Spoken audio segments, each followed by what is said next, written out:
Welcome back जी। तो programme का ये जो हिस्सा है बड़ा ख़ास है और प्रोग्राम के इस हिस्से में बात करते हैं हम आपकी नफ्सियात के हवाले से मामलात और मसाइल पर।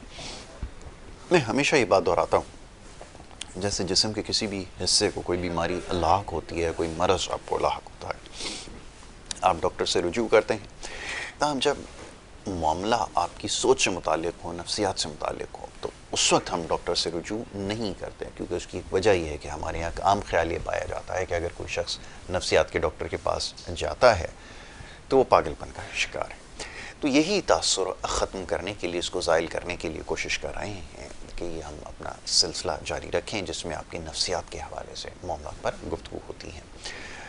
और ये बात समझ लीजिए, बहुत सारी ऐसी बीमारियां हैं जिसके बारे में हमें इल्म नहीं है। जैसे हम पिछले कई प्रोग्राम्स में तफसील से इन मामलों पर गुफ्तगू कर चुके हैं कि बहुत सारे केसेस के अंदर ऐसा होता है कि इंसान के ना सिर्फ सोचने में फ़र्क आता है, बल्कि उसकी शख्सियत यकसर तब्दील हो जाती है। एक लम्हे कुछ और होती है, अगले लम्हे कुछ और होती है। और जिसके हमारे यहाँ एक आम ख्याल ये है कि ये शायद इसके ऊपर कोई असर है, कोई जादू है, ना जाने क्या कुछ है। तो हकीकत ये है कि इंसान के जो नफ्सियात है, इसके साथ कोई ना कोई मसला हो सकता है उम्र के किसी भी हिस्से में, और बिल्कुल उसका उसी तरह इलाज हो सकता है जैसे हर बीमारी का इलाज किया जा सकता है। तो इसी हवाले से हम गुफ्तगू करते हैं। हमारे साथ एक बड़ी ख़ास मेहमान आज ही के रोज़ हमारे साथ मौजूद होते हैं, जनाब डॉक्टर शफीक यासीन साहब, जो कि एक माहिर नफ्सियात हैं और नफ्सियात के हवाले से बहुत ज़्यादा काम कर रहे हैं, मुख्तलिफ़ किताबें भी लिख चुके हैं। और न सिर्फ पाकिस्तान में, दुनिया के बड़े बड़े ममालिक में आपने अपनी खिदमत को जो है वो अंजाम दिया है, और इस वक्त मुकम्मल सुकूनत पाकिस्तान में इख्तियार की हुई है। और एक मरकज़ भी इस हवाले से चला रहे हैं, यासीन नफ्सियाती अस्पताल, और शहर कराची में वाक़ है। उसका एड्रेस वगैरह भी हम चलाते रहते हैं ताकि आप ये भी देख लें। और यहाँ पे हर तरह के जो नफ्सियात से मुतालिक लोगों के अमराज हैं, उसका काम भी हो रहा है, उसका इलाज भी हो रहा है। और ना सिर्फ ये, बल्कि नशे के आदि जो लोग हैं वो भी नफ्सियात का शिकार हो जाते हैं, उनका भी भरपूर इलाज हो रहा है। जनाब डॉक्टर शफीक यासीन को खुशामदीद कहता हूँ। डॉक्टर साहब, thank you so very much, बहुत शुक्रिया प्रोग्राम में हमें वक्त देने के लिए। डॉक्टर साहब, अब बहुत सारे मामला ऐसे हैं, जैसे हमने कहा कि हमारा मकसद ये है कि हम लोगों को अवेयर करें। पिछले दिनों वर्ल्ड मेंटल हेल्थ डे जो मनाया गया, उसमें चंद एक मामला के हवाले से बात हुई। हम हर फ्राइडे को ये जो है वो सेलिब्रेट करते हैं, लोगों को बताते हैं कि क्या कुछ मसाइल हैं। तो बहुत सारे सवालात मौसूल हो रहे हैं हमारे यहाँ। अब जो लोग हैं बहुत ज़्यादा जो आप समझ लें, क्योंकि इकोनॉमिक सिचुएशन ऐसी रही है कि अब उनके सोचने में बड़ा फ़र्क आ गया है। वो डिसीजन मेकिंग जो है वो ख़त्म होती चली जा रही है, फ़ैसले लेने में मुश्किलात हो रही हैं। अब वो किसी इन्वेस्टमेंट के हवाले से नहीं, घर के अंदर भी अगर कोई मामला हो, और इसकी वजह से बहुत ज़्यादा स्प्लिट हो रहे हैं। तो ये सवाल पूछा गया था कि ये इसको कैसे ओवरकम किया जा सकता है, क्या वाक़तन इसको भी ट्रीट करने की ज़रूरत है। को बहुत ज़्यादा रिलक्टेंट अब लोग हैं। मैं ख़ुद भी अपनी बात करूं, बहुत सारे फ़ैसले नहीं ले पा रहा, क्योंकि हालात को देखते हुए बहुत ज़्यादा इनसिक्योर होता जा रहा हूं। तो ये इनसिक्योरिटी तो एक बड़ा सीरियस प्रॉब्लम है, और वो बढ़ते बढ़ते आपके हर ज़िंदगी के फ़ैसले के ऊपर वो आपको इनसिक्योरिटी जो है वो ज़्यादा नज़र आना शुरू हो जाएगी। ओवरकम कैसे किया जाए और इस कैफियत को क्या नाम दिया जाए? देखिए, जनरल स्ट्रेस जो है, जो कि आपने भी जिक्र किया, उसके इफ़ेक्ट्स डिफरेंट तरह से होते हैं इंसान के दिमाग पे। स्ट्रेस इंसान को डिप्रेशन की तरफ भी ले जा सकता है, एंजाइटी की तरफ भी ले जा सकता है। जहाँ एंजाइटी है वहाँ पर परेशानी की सोचें आती हैं, साइकोलॉजिकल एंजाइटी, और फिज़िकल सिम्टम्स होते हैं एंजाइटी के, डिफरेंट होते हैं। लेकिन जहाँ साइकोलॉजिकल सिम्टम्स ऑफ एंजाइटी की हम बात करते हैं, वहाँ वरिंग थाट्स हैं, परेशानी की सोचें हैं। उन परेशानी की सोचों के साथ एप्रीहेंशन आती है फ्यूचर के बारे में, क्या होने वाला है, क्या होगा। ये फिर इनसिक्योरिटीज़ होती हैं कि क्या फिर मैं ये कर पाऊँगा, क्या ये इस लिमिट में, इस बजट में मैं ये चीज़ें पूरी कर पाऊँगा, क्या मेरा बिज़नेस चल पाएगा। फिर जो आप ख़बरें सुनते हैं मीडिया पे, नेगेटिविटी आ रही होती है चारों तरफ से, लोग हर तरह से नेगेटिव बातें कर रहे होते हैं। कई बातें रियलिस्टिक होती हैं, डॉलर के रेट कहाँ चले गए, और आपको अंदाज़ा है महंगाई कितनी बढ़ गई पिछले कुछ सालों में। तो वो डेफिनेटली फिर प्रेडिक्टिबिलिटी का जो वो है एस्पेक्ट, वो कम हो जाता है कि जो चीज़ें बहुत प्रेडिक्टेबल थी वो इतनी प्रेडिक्टेबल नहीं रही हैं। और उसका डेफिनेट इम्पैक्ट जो है ना सिर्फ इकोनॉमिक्स पे आता है, बल्कि फिर ये कि फैमिली की मेन उस पर आता है कि रिलेशनशिप्स पे, कि उस ना सिर्फ आदमी परेशान हो रहा होता है, वो एक की जगह 2 या 3 जॉब्स ढूंढ रहा होता है, वाइफ और बच्चों को इतना टाइम नहीं दे पा रहा होता। वाइफ की डिमांड्स अपनी जगह होती हैं, बच्चों की डिमांड्स अपनी जगह होती हैं, एजुकेशन एंड हेल्थ अपनी जगह पे एक्सपेंसेस रखते हैं। तो डेफिनेटली इन डिसीजन जो है ना, इनडिसिसिव होना इनसिक्योरिटी का एक बहुत बड़ा हिस्सा है। क्योंकि कई दफ़ा फिर ये लोग देखते हैं कि अगर हमने कुछ एसेट लगा भी दिया किसी जगह तो उसके रिटर्न्स कभी नहीं मिलते, या फिर वो पैसे खा लिए जाते हैं। मिसट्रस्ट के इश्यूज बहुत हैं हमारे मुल्क में। तो ये सब चीज़ें ऐसी हैं जो कि डिसीजन लेने में मुश्किलात पैदा करती हैं। लेकिन एज अ पर्सन जब इंसान जर्नली ही लो हो, लो मूड में हो, डिप्रेस और मायूसी में हो, इंसान की सोचें ही नेगेटिव हों, परेशानियाँ आ रही हों, तो फिर उसको डिसीजंस लेने में ज़्यादा मुश्किलात होती हैं। और मैं समझता हूँ कि किसी अच्छे काउंसलर, साइकोलॉजिस्ट, साइकाइट्रिस्ट को दिखाना इस मसले का हल हो सकता है। इसलिए बहुत से प्रॉब्लम सॉल्विंग स्किल्स हैं, इस तरह की परेशानियों से किस तरह से निकलना है, क्या सपोर्ट्स अवेलेबल हैं, और बाकी ये कि बैलेंस। देखिए शादी जो है ना वो एक टू वे स्ट्रीट है, और हमारा प्रॉब्लम ये है कि जहाँ रिलेशनशिप में कम्युनिकेशन इश्यूज आ जाते हैं, बाउंड्री इश्यूज आ जाते हैं, और साथ साथ जो है इनफ्लेक्सिबिलिटी आ जाता है, कॉम्प्रोमाइज़ का जो है वो एस्पेक्ट कम हो जाता है, तो वहाँ पर रिलेशनशिप भी ख़तरे में आ सकती है। और फिर डेफिनेटली जब रिलेशनशिप ख़तरे में आती है तो आपकी नेक्स्ट जनरेशन अफेक्ट करती हैं, बच्चे अफेक्ट करते हैं। तो इट्स वेरी वेरी इंपॉर्टेंट कि जहाँ पे ऐसी सूरत हो तो इससे पहले कि वो ज़्यादा कॉम्प्लिकेटेड एरिया में जाए और फिर एंड अप हो रिलेशनशिप ब्रेकअप पे, उससे पहले ज़रूर एक अच्छे साइकोलॉजिस्ट या साइकाइट्रिस्ट से रुजू करना चाहिए। शायद वो शादी बच जाए, शायद हालात बेहतर हो जाएं। बिल्कुल ठीक है। अच्छा, अब हमारे यहाँ सोसाइटी में हो ये रहा है कि हम वे आउट ढूंढते हैं। अभी मैं पढ़ रहा था, एक जगह लिखा था कि अगर आप ज़्यादा स्ट्रेस में हो तो नेचर के पास चले जाएं, ये चले जाएं। हमारे पास ये सारे ऑप्शन अवेलेबल नहीं हैं। हमारे यहाँ इसका ऑल्टरनेट ये ढूंढा जाता है, कोई स्टिमुलेंट ढूंढते हैं, कोई इस तरह की चीज़ कुछ मिल जाए, वो किसी भी शक्ल में हो, किसी भी फॉर्म के अंदर हो, को उससे थोड़ा सा जो है वो डी स्ट्रेस हो जाएंगे, थोड़ा सा रिलीफ मिल जाएगा। ये वाक़तन ये इसका हल है? क्योंकि ना चाहते हुए लोग बहुत सारे कह रहे हैं कि हमारे पास अब कोई ऑप्शन नहीं बचा हमको, तो हम इसी को जो है वो इस्तेमाल करते हैं। शायद यही वजह है कि हमारी जो टेंडेंसी है ड्रग्स को यूज़ करने की वो बढ़ती चली जा रही है। इसका क्या ऑल्टरनेट हो सकता है जब आपके पास रिसोर्सेज भी ना हो? अपने इर्द गिर्द माहौल को देखते हुए कैसे इसके ऊपर काबू पाया जाए?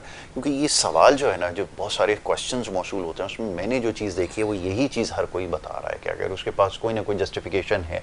अब जितने भी ड्रग एडिक्ट हैं उनसे अगर आप पूछें, वो कहेंगे जी ये मसला था, हम उससे नहीं निकल पा रहे थे, कूप अप नहीं कर पा रहे थे, तो इवेंचुअली हमने इस तरह जाना बेहतर समझा। ज़रा आप इस बारे में बताइए कि उसका क्या तरीका हो सकता है? देखिए ड्रग्स ज़्यादा कॉमन हुई है पिछले 30-40 सालों में, मैं समझता हूँ। मुल्क तो यही था 1980s, 70s, 90s में भी, लेकिन percentage of substance abuse, drug use, addiction इतना नहीं प्रॉब्लम बड़ा था। आप रैशनलाइज करना या कोई स्केप मैकेनिज़्म ढूंढना कि मैं अगर इतनी परेशानी में हूँ या पे ये रिसोर्स हमारे पास नहीं है तो मैं ये कर लूँ तो शायद मुझे दिल की खुशी मिल जाए, ये तो फॉल्स जस्टिफिकेशन है। ये किसी तरह से उसको करना कि भाई मैं इसलिए कर रहा हूँ वरना शायद मैं ये ना करता। प्रॉब्लम्स बड़े बड़े दुनिया में आए हैं, first world war, second world war, कितने चांसेस उस ज़माने में रहे हैं कि लोग ड्रग्स की तरफ चले गए। पाकिस्तान इंडिपेंडेंस से गुजरा, उस वक्त के हालात क्या थे, लोगों ने बड़ी मुश्किलात से टाइम गुजारा, हिजरत करी, पाकिस्तान आए, नए सिरे से पाकिस्तान में सेटल हुए। बहुत से उतार चढ़ाव आते हैं, हर कौमों पे आते हैं, और इसका ये मतलब नहीं कि आप नशे की तरफ चले जाएं और उसको जस्टिफाई करें। बल्कि ऐसी कौमें हमारे आसपास ही हैं जो 1930s और 40s में जो है वो अफीम के नशे में रहती थीं और बहुत ही इकनॉमिकली पीछे थीं, और अब वो कहाँ से कहाँ चले गई, दुनिया की पहली दूसरी इकॉनमी में आ गई। तो कहने को जो है ना वो भी ये करते थे, लेकिन वो उससे निकले और निकल के उन्होंने एक राह चुनी जो कि प्रोडक्टिविटी की राह थी, और उस पर चलते हुए उनको लगा कि वो बेहतर पोजीशन में है, और वो बहुत बेहतर पोजीशन में है। एग्जैक्टली। सर उठा के दुनिया से बात कर सकते हैं। और तो देखिए, बात इंडिविजुअल ईगो की है, बात हम करते हैं सेल्फ इस्टीम की, एज ए पर्सन कॉन्फिडेंस की, लेकिन हमारा कॉन्फिडेंस हमारी नेशन से भी आता है विदाउट अ डाउट। लेकिन नेशन बनती है हर इंडिविजुअल से मिल के। अब हर इंसान का फ़र्ज़ है, मैं समझता हूँ, कि वो अगर गलत रास्ते चुनना शुरू कर देगा ना, उसके देखे देखे दूसरे करेंगे। फैसला तो हर इंडिविजुअल को अपना करना है, उससे आपको कोई रोक नहीं सकता। Even as a doctor, as a psychiatrist और एज अ साइकोलॉजिस्ट, जो भी बैठा आपको मिलेगा, जिसके पास आप जाएंगे, वो सिर्फ आपको एडवाइस करेगा, गाइड करेगा, सही रास्ता दिखाएगा। उसके बावजूद भी अगर आप नशा करना चाहते होंगे तो फिर वो आपको फिजिकली आके रोकेगा नहीं। और यही मेरा मतलब होता है कि पेशेंट्स की अपनी इंट्रिंसिक मोटिवेशन, अंदरूनी ख्वाहिश एक नशे को छोड़ने की, एक सही रास्ता चुनने की बड़ी इंपॉर्टेंट होती है, वरना रिलैप्स रेट बहुत हाई होते हैं जो हमने देखा है इस तरह के इलाज में। तो मेरा नहीं ख्याल कि अगर इस तरह की, coming back to the question, कि अगर हमारी रिसोर्सेज इतनी नहीं है तो let's work as a individual और मिल के आस्ते आस्ते करके अपने मुल्क को कम से कम साफ रखने की कोशिश तो करें। गंदगी तो ना फैलाएं, छोटे छोटे गमले ले लें, उसमें छोटे पौधे उगा लें, बहुत अच्छी है ना। अपने आप को ऑक्यूपाई करें ऐसी चीज़ों में जो कि थोड़ी प्रोडक्टिव हो। एक इंसान एक दरख्त या एक पौधा भी उगा लेगा तो फिर थोड़ी ग्रीनरी तो आनी शुरू होगी ना। एग्जैक्टली, तो बहुत अच्छी इंस्टेड बात ऑफ आप टेकिंग कह रहे हैं। स्टेप्स, नेगेटिव स्टेप्स लेने से बेहतर है कि आप छोटे लें लेकिन पॉजिटिव स्टेप्स लें। बहुत अच्छी बात है, ये बड़ी ज़बरदस्त बात है कि आप अपने आप को इस तरह की एक्टिविटीज़ में इंगेज कर सकते हैं और फिर एक सोशल रिस्पॉन्सिबिलिटी लेना पड़ेगी। अब सवाल ये है, क्योंकि इन सारी चीज़ों से फेमिलियर हैं ही नहीं, जानते ही नहीं कि ये सारी चीज़ें होती क्या हैं, कि हमारा भी कोई काम है, रिस्पॉन्सिबिलिटी है। अब यहाँ पर आप कहीं पे भी जाके देख लें, मैं एक जगह गया विज़िट करने के लिए, तो एक बिल्डिंग एक मैंने देखी, उसके अंदर पता चला जी ना लिफ्ट काम करती है, ना सफाई का कोई सिलसिला है, ना कुछ। और उसकी वजह क्या है कि वहाँ रहने वाले जो लोग हैं वो कोई इसको ओन करने के लिए तैयार नहीं है, कि कोई रिस्पॉन्सिबिलिटी ले कि मैंने इसको जो है वो सबसे पैसे कलेक्ट करके इसको ठीक करवाना है, सफाई का ख्याल रखना है। वो अल्हम्दुलिल्लाह जैसे पूरे मुल्क में कोई रिस्पॉन्सिबिलिटी नहीं लेता, कोई ओनरशिप नहीं है, इसी तरह वहाँ पे भी नज़र आई। तो इससे हमारा माइंडसेट पता चलता है कि हमारा माइंडसेट एक्चुअली है क्या। हम वो लोग हैं दुनिया में जो जहाँ रहते हैं उस जगह को ओन नहीं करते। मुल्क को, अपने शहर को, सिटी को ओन करना तो ज़ाहिर पॉसिबल है ही नहीं। पहला स्टेप तो ये है कि हम उस जगह को ओन करें जहाँ रहते हैं। जब हम उसको ही ओन नहीं कर रहे तो ये तो हमारी अपब्रिंगिंग हुई है, ये हमारी मेंटल स्टेट है। तो मेरे ख्याल से तो हमें सबको बड़ी ज़रूरत है इन सारी चीज़ों की, और ख़ास तौर पे ये समझने की, जैसे डॉक्टर साहब ने अभी कहा कि जब आप ये समझेंगे कि आपकी भी एक ज़िम्मेदारी है।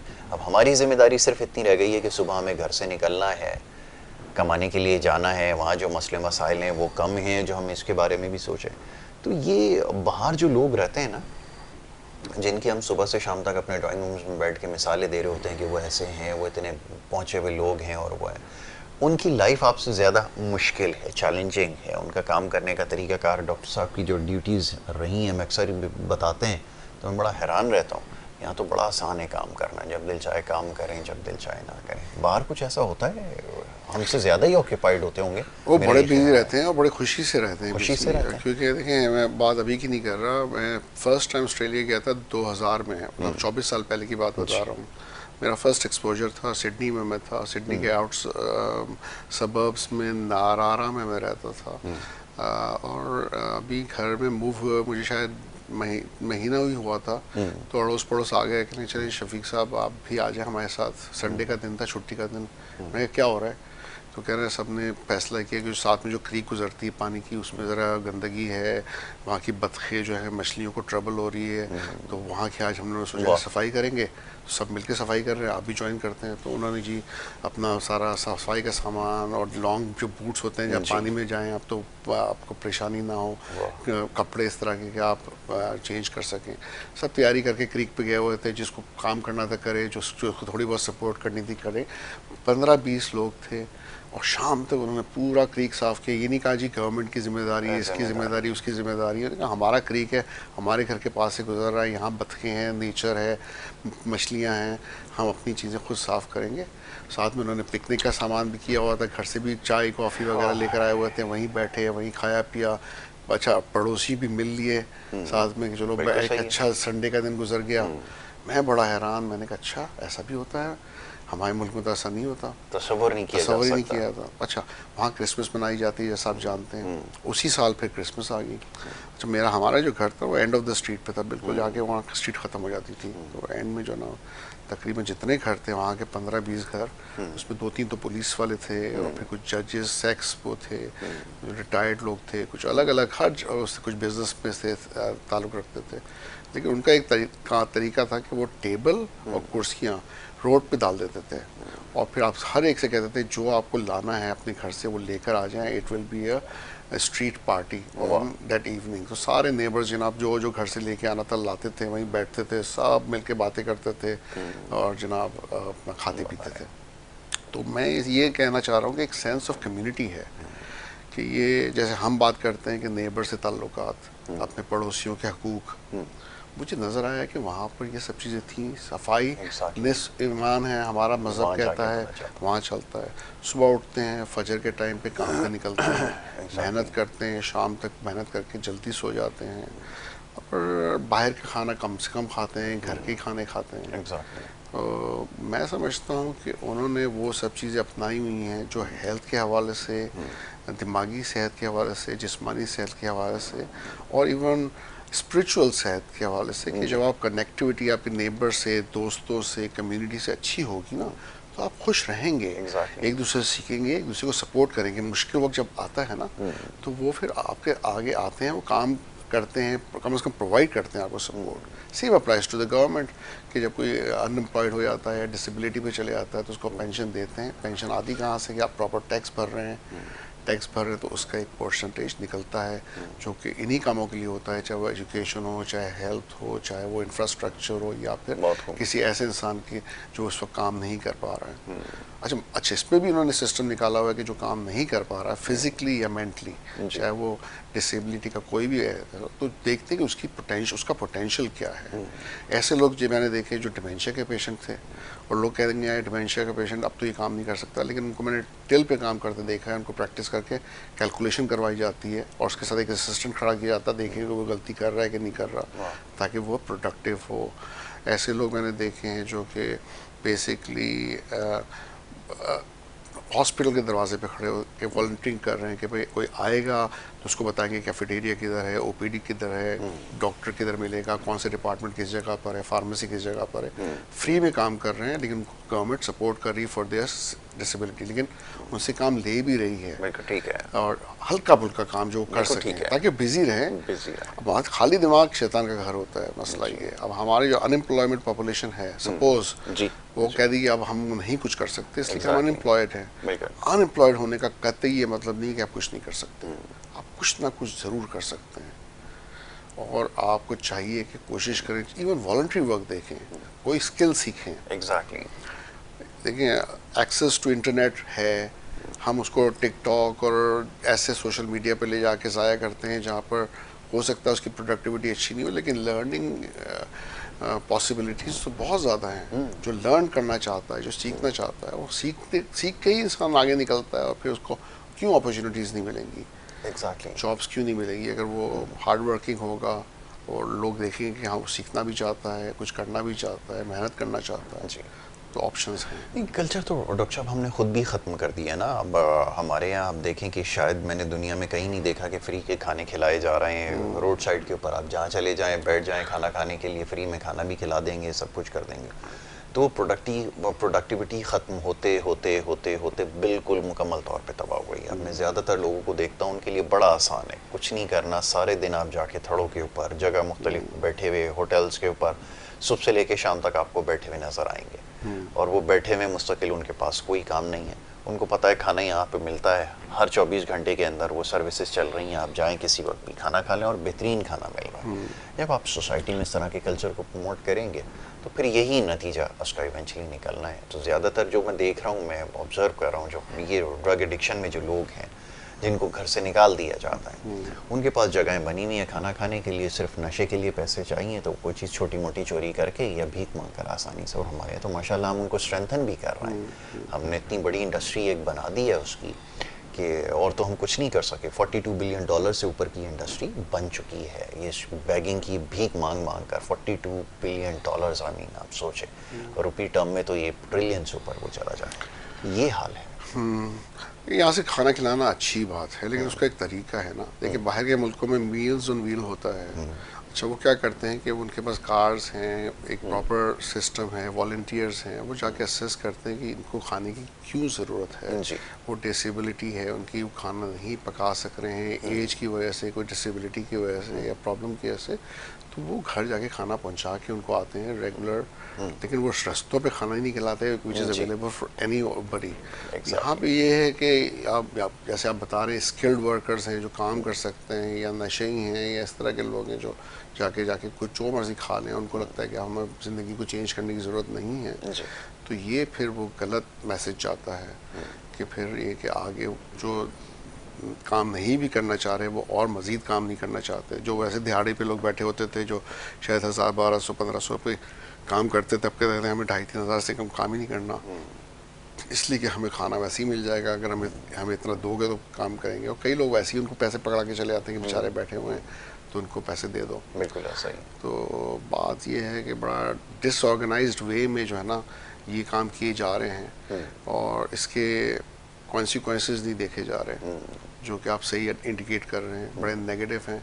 और ये आगे के लिए और ख़तरनाक होंगे अगर हम इसी तरह सोचेंगे, बैगिंग की तरफ जाएंगे और नाकारा से नाकारा होते चले आएंगे।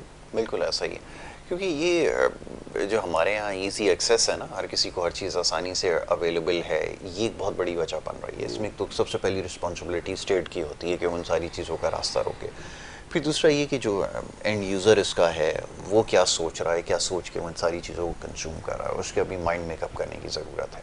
तो इसकी एक जॉइंट एफर्ट होती है, जिसके बाद फिर आप इस सोसाइटी से इन तमाम चीज़ों को ख़त्म कर सकते हैं या कम कर सकते हैं। मुकम्मल तौर पर तो ज़ाहिर है नहीं ख़त्म किया जा सकता, लेकिन ये बड़ी तेज़ी से बढ़ता चला जा रहा है। फिर एक और हमने वे आउट ढूंढा है अपनी एंजाइटी को कम करने के लिए, वो है ईटिंग।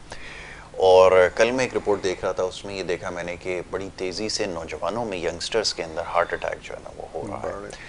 तो मैं जब देख रहा था कि ये जो टिकटॉक पे, यूट्यूब के ऊपर जो फूड व्लॉगर्स हैं जो काम कर रहे हैं, तो उसके बाद तो उसका एंड रिजल्ट यही निकलना है कि नौजवान उसकी तरफ जाते हैं, देखते हैं, और ख़ास तौर पे जो जगह जगह कार्ड्स आजकल लगे हुए हैं इसके ऊपर किस किस्म का फूड मिल रहा है नहीं पता, और बड़े शौक से उसके ऊपर जाते हैं, और नतीजा पाना उसका शुरू हो गया है कि बड़ी तेज़ी से ही बढ़ता जा रहा है। इसको एंजाइटी को कम करने के लिए क्या सिर्फ यही तरीका है? जब मैं उनसे बात करता हूँ तो वो कहते हैं जी और कोई एक्टिविटी है नहीं, तो हमें सिर्फ यही जो खाना है ये इसका एक वाहिद इलाज है। आप बताएं क्या किया जाए, ऐसी एंजाइटी को कैसे कम किया जाए जहाँ सिर्फ खाने से मसला हल किया जा रहा है, बताएं। खाना नॉर्मली अगेन साइकोलॉजिकल एस्पेक्ट से देखा जाए तो रिप्लेस करता है लैक ऑफ लव को।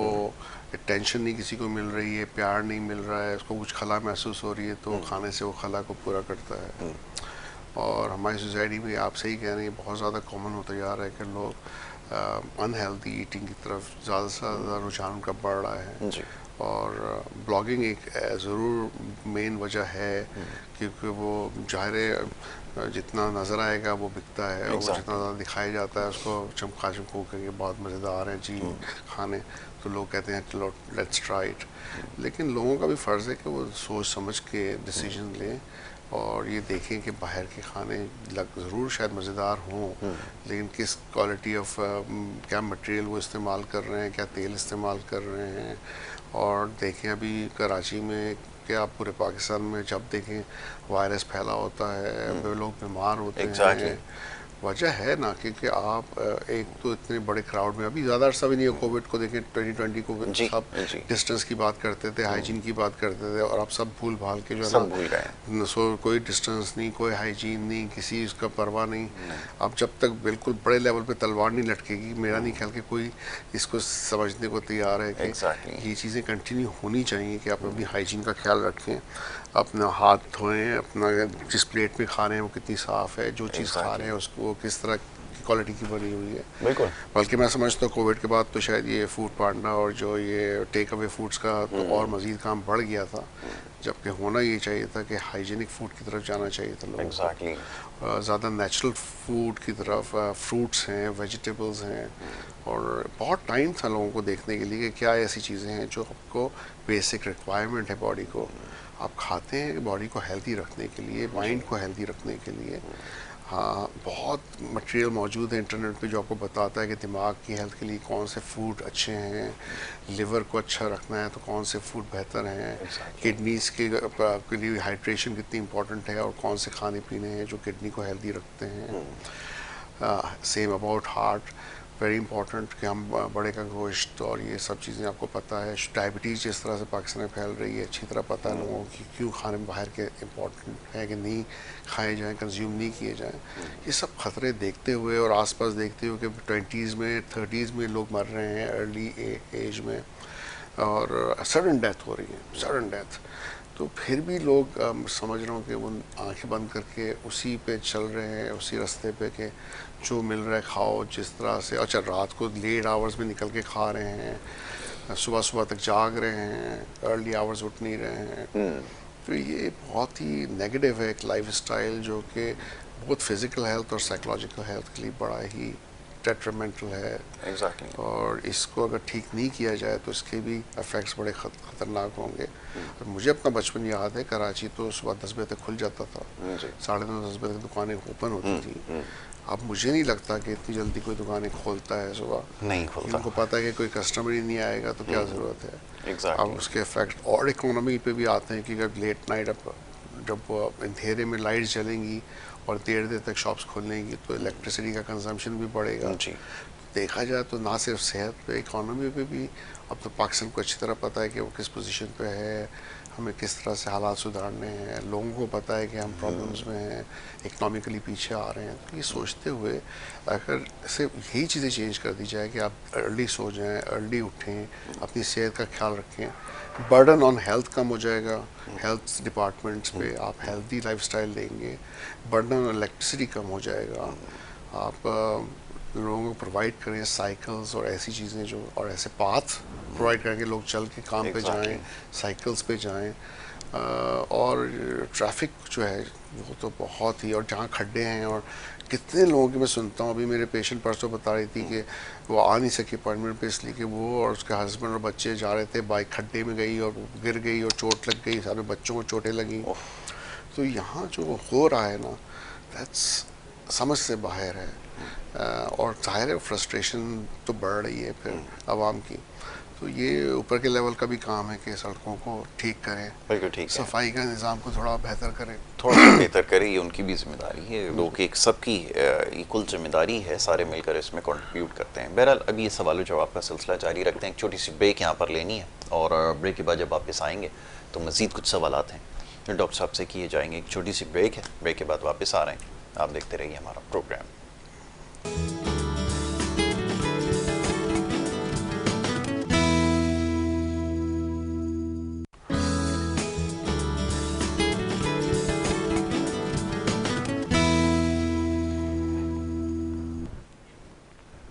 वेलकम बैक जी। एक दफ़ा फिर आपको खुशामदीद कहेंगे। और ब्रेक पे जाने से पहले गुफ्तगू जारी थी, बात हो रही थी नफ्सियात के हवाले से, और ये नफ्सियात के जो मसाइल हैं इसका हम कैसे शिकार होते हैं, ये बात हो रही थी। और बहुत सारे आपके सवाल आते हैं एंजाइटी के हवाले से और दीगर मामलों के हवाले से। अब हमारे जो भी हेल्थ के इश्यूज़ होते हैं हम डॉक्टर के पास जाते हैं। मैं हमेशा इसी पॉइंट से स्टार्ट करता हूँ, मगर अभी भी लोग जो है वो नफ्सियात के पास, डॉक्टर के पास जो वो जाना या माहिर नफ्सियात के पास जाना मुनासिब नहीं समझते। अब मेरा ये ख्याल है, मैं समझता हूँ कि पहले से ज़्यादा ज़रूरी है, क्योंकि हमें हमारी जो एजुकेशन है वो ऐसी नहीं हुई कि हमें सोशल एजुकेशन के बारे में नहीं पता, रिस्पॉन्सिबिलिटीज़ का जैसे मैंने आपको बताया नहीं पता, और उसकी वजह से फिर प्रॉब्लम्स जो आते हैं उसका इवेंचुअली शिकार हम खुद बनते हैं, जो हमें आज तक नहीं पता कि ये सारी वजूहत हो क्यों रही हैं। जैसे भी आपने एक सफाई का एक बड़ी अच्छी मिसाल दी कि अगर वो नहीं होगी तो उसके जो नुकसानात होते हैं वो भी हमने ही बेयर करने हैं, लेकिन हम उसके लिए तैयार नहीं हैं। तो अब क्या किया जाए कि अपने आप को कैसे मेंटली तौर पे हेल्थी रखा जाए, बहुत सारे लोग ये पूछते हैं कि उसको हेल्थी रखने के लिए क्या करने की ज़रूरत है। जब कोई आप ट्रीटमेंट देते हैं किसी पेशेंट को, चाहे किसी भी हवाले से, उसको क्या मैसेज दिया जाता है कि अपने आप को यहाँ से हेल्थी रखने के लिए करना है, ज़रूरी है? वो मैं चाहूँगा दोनों तरह से बताएं, वो न्यूट्रिशन के पॉइंट ऑफ व्यू से भी बताएं और वैसे भी बताएं कि वो कौन सी ऐसी एक्टिविटीज़ हैं जिसकी वजह से इसको हम हेल्थी रख सकते हैं। Please. Very important question Yasir. देखिए, पहली चीज़ तो ये कि stress is just a perception, right. ठीक है ना। देखते हैं कि स्ट्रेसफुल एक टाइम आया है, दिन आता है, रात आती है, मुश्किल वक्त हर इंसान पे आता है, और मुश्किल वक्त का आना हमेशा नेगेटिव नहीं होता। आपके लिए चैलेंजेस लेके आता है as a person, as a family, as a nation sometimes. लेकिन आप उसको परसीव किस तरह से कर रहे हैं, उसको डील किस तरह से कर रहे हैं, उससे कोप कैसे कर रहे हैं, ये बड़ा इंपॉर्टेंट है। क्योंकि एंजाइटी और डिप्रेशन से आप उस वक्त डील कर सकते हैं जब आप कभी परेशानी में या मुश्किल वक्त में आँख में आँख डाल के एक मुश्किल वक्त को देखते हैं, उसको सोचते हैं कि हाँ ये डुएबल है, कोई ना कोई सॉल्यूशन है इसका। ये नहीं कि मैं हाथ उठा दूँ, कहूँ यार ये बड़ा मुश्किल है, मैं नहीं कर सकता। ठीक है। अगर आप खुद दिमाग से नहीं सोच रहे तो आसपास आपके लोग हैं जिससे आप मशवरा ले सकते हैं। आपके बड़े हैं, आपके फ्रेंड्स हैं, आपके नेबर्स हैं, आपके साथ क्लिनिशियंस हैं, साइकोलॉजिस्ट हैं, साइकाइट्रिस्ट हैं, ठीक है। और अगर आपके अंदर रेजिलियंस है, सब्र है, और आप सही स्टेप्स लेते हैं, छोटे छोटे स्टेप्स सही पॉजिटिव डायरेक्शन में, तो आप ओवरकम कर लेते हैं प्रॉब्लम्स को ज़्यादातर केसेस में। और जब वो प्रॉब्लम ओवरकम हो जाते हैं ना, तो आपके अंदर एक सेंस ऑफ अचीवमेंट आता है कि मैंने कुछ अचीव किया। मैं इस बुरे वक्त में कोई भागने की आंख बंद करके नहीं बैठ गया, हाथ नहीं उठा लिए, मैंने उसे फेस किया, उसे डील किया। यही हमारा डिलेमा है, ख़ास तौर पर हमारे यंगस्टर्स का। क्योंकि जो नशा है ये भी एक स्केप मैकेनिज़्म है कि मैं नहीं कर सकता, मैं नशा कर लूँ तो फिर ये कि मैं खुश रहूँगा, और ये खुशी देर पा नहीं होती और बहुत नुकसानदेह होती है। या फिर मैं कमरे में बंद होकर रह जाऊँ, या मैं किसी से बात नहीं करूँ, या मैं अपनी फ्रस्ट्रेशन गुस्से में निकालूँ, और उस गुस्से में वो माँ बाप से भी फ्रस्ट्रेटेड होगा, दूसरे लोगों से भी होगा।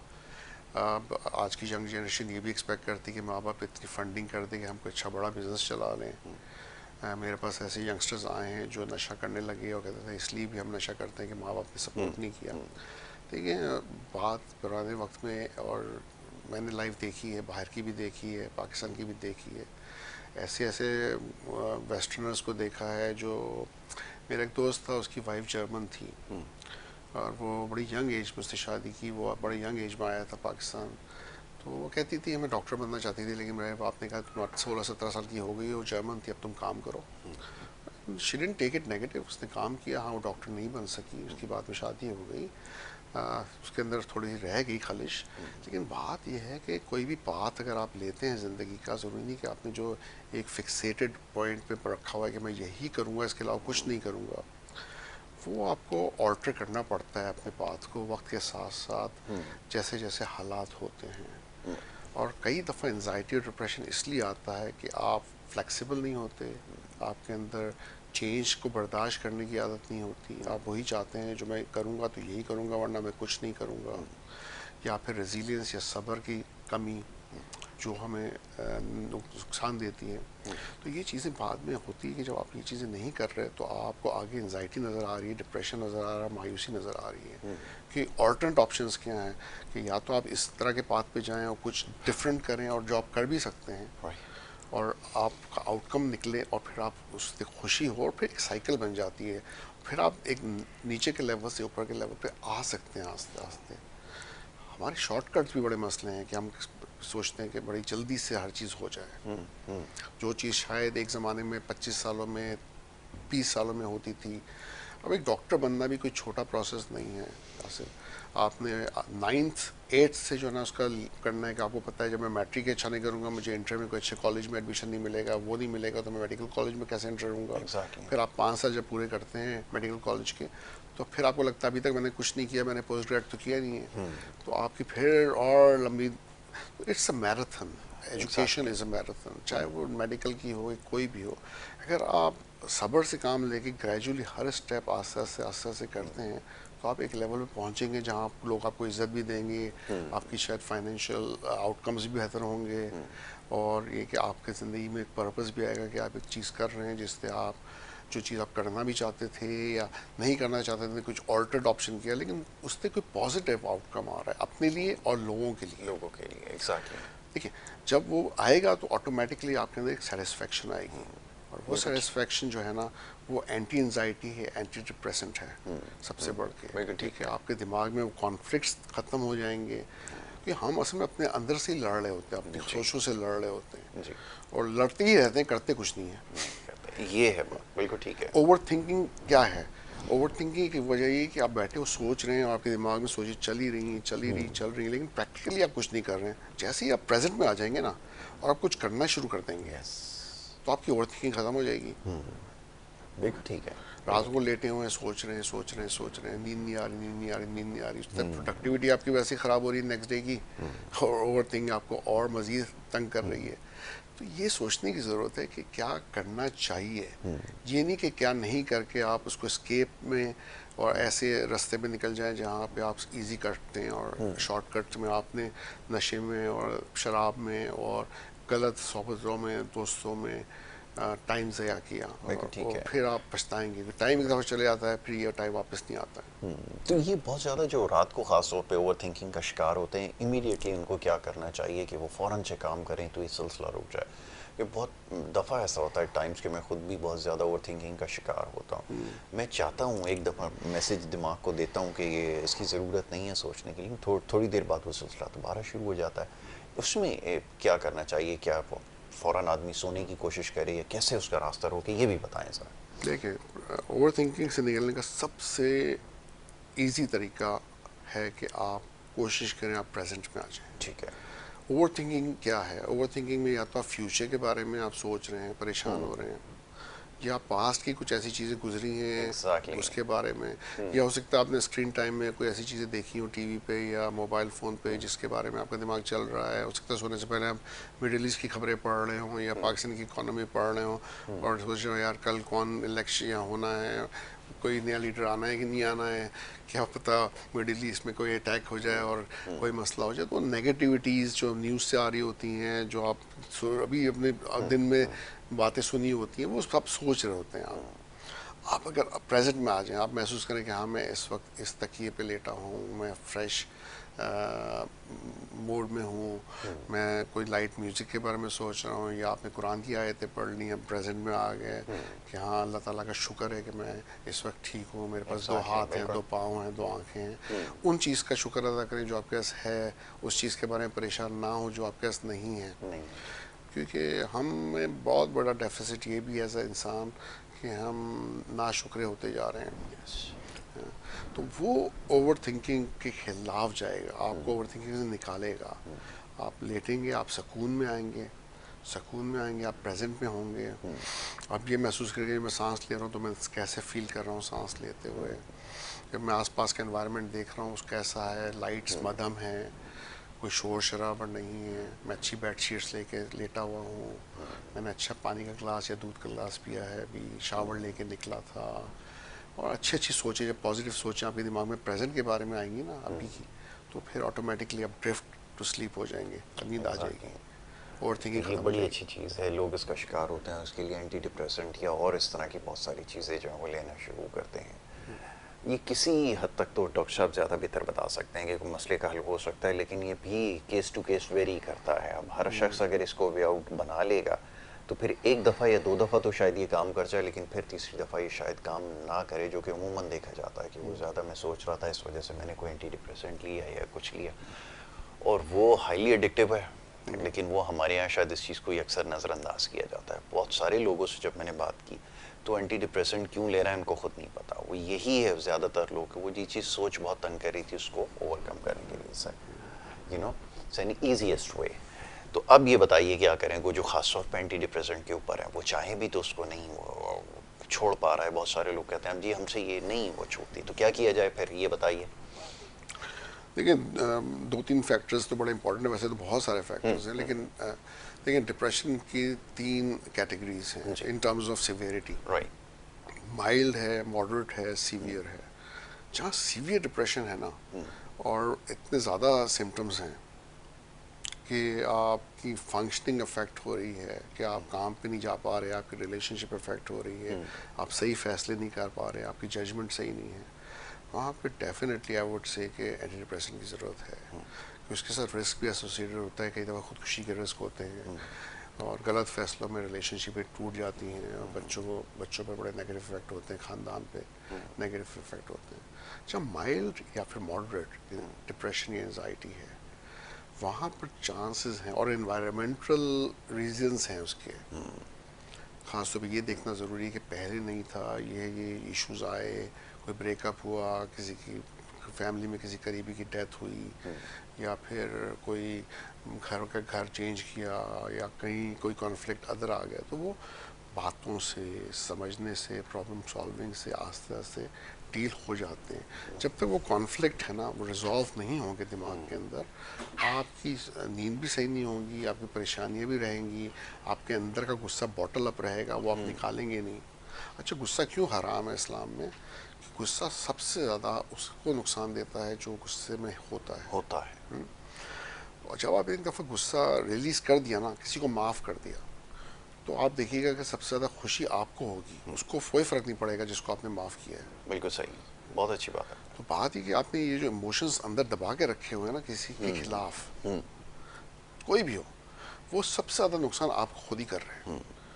तो ये चीज़ें जो है ना, समझना ज़रूरी है कि टॉक्सिन्स हैं ये सारे, ये जहर है आपके लिए। एग्जैक्टली। अंदर आपने दिमाग के अंदर जहर रखा हुआ है, चाहे वो किसी के लिए भी हो, लेकिन नुकसान आप ही को कर रहा है। एग्जैक्टली, बिल्कुल। और इस तरह के बहुत से एग्जांपल्स हैं हमारे पास। जब तक वो, और फिर एंटी डिप्रेशन लेके आप उस वक्त तो डिप्रेशन आपका लिफ्ट हो गया, लेकिन वो कॉन्फ्लिक्ट्स आपने डील नहीं किए, यस।